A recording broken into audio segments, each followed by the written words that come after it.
Okay, last week on the 26th of February, raids were conducted by our law enforcement agencies. Three persons were arrested and they've been charged for suspected fraud. Investigations are going on.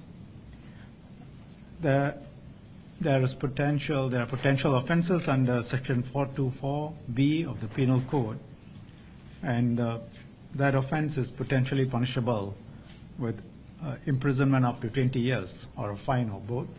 You see that on the screen. Now, there has been some speculation linking this case with the potential circumvention of U.S. export controls for advanced NVIDIA chips. Now, this case is unrelated. It's an independent investigation conducted by Singapore. We received an anonymous tip-off. It was not a tip-off or information from any country or sovereign entity, but we took the tip-off seriously. Investigation showed potential breaches of our domestic laws, and so we moved quickly to deal with it. I thought it's useful to set out what we know based on the information we currently have, and I have to emphasize it's very preliminary information. Essentially, the case relates to servers with chips embedded in them coming into Singapore, and then from Singapore they went to Malaysia. So if I can show you a map. This is our US server suppliers. I think Dell and Supermicron in this case. They supplied to Singapore-based companies, and from Singapore it went to Malaysia. The question is whether Malaysia was a final destination or from Malaysia it went to somewhere else, which we do not know for certain at this point. But we assess that there may have been false representation on the final destination of the servers. As I said, based on the documents we currently have,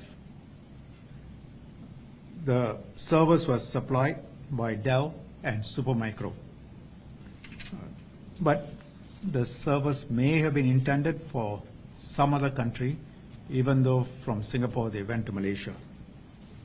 And if there were false representations within Singapore about final destination, that's an offense under Singapore laws. Now, we assess that these servers may contain items which are subject to U.S. export controls. I say we assess, we do not know for certain, so that's the best we can put it at. And we expect all companies operating in Singapore to take into account other countries' unilateral export controls which apply to their international business activities. And we also expect companies operating in Singapore to conduct their businesses transparently. Third, it will be obvious from the map, we only know what we know in Singapore.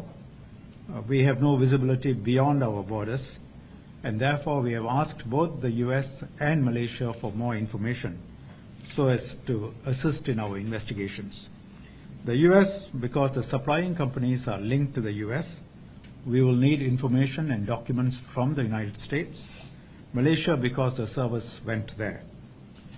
Information on where they went from Malaysia, if at all they went anywhere else, will obviously be within Malaysian control. And we will need the information both from the United States and Malaysia for us to both investigate and potentially prosecute the cases. We have long-standing good cooperation with the law enforcement agencies in the US and Malaysia, and on that basis we have asked. And if the servers did contain export control items, US export controlled items, we have told the US that we will be happy to work with them and support any investigations in the US on that. There's long-standing cooperation between the US and Singapore on these issues. And that includes joint outreach activities to companies operating in Singapore So U.S. agencies and we have done outreach activities. We have told companies in Singapore how the U.S.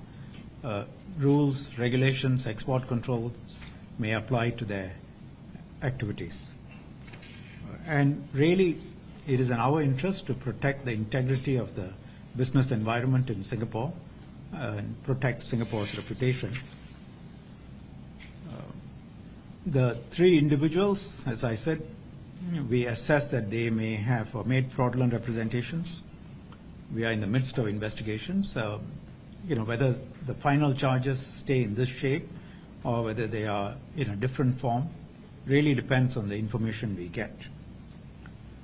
Some questions have been raised as to how Singapore treats companies operating in Singapore. We are a trusted, open, inclusive international business hub with a strong rule of law.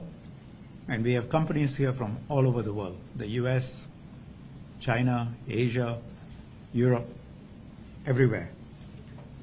We welcome reputable businesses to operate from here, to be part of our business environment, and to contribute to our growth. But we will not tolerate individuals and companies violating our laws or taking advantage of their association with Singapore to circumvent export controls of other countries. And this applies to all our trading partners. And we will act firmly against individuals and companies that flout our laws, including the making of false representations. Thank you.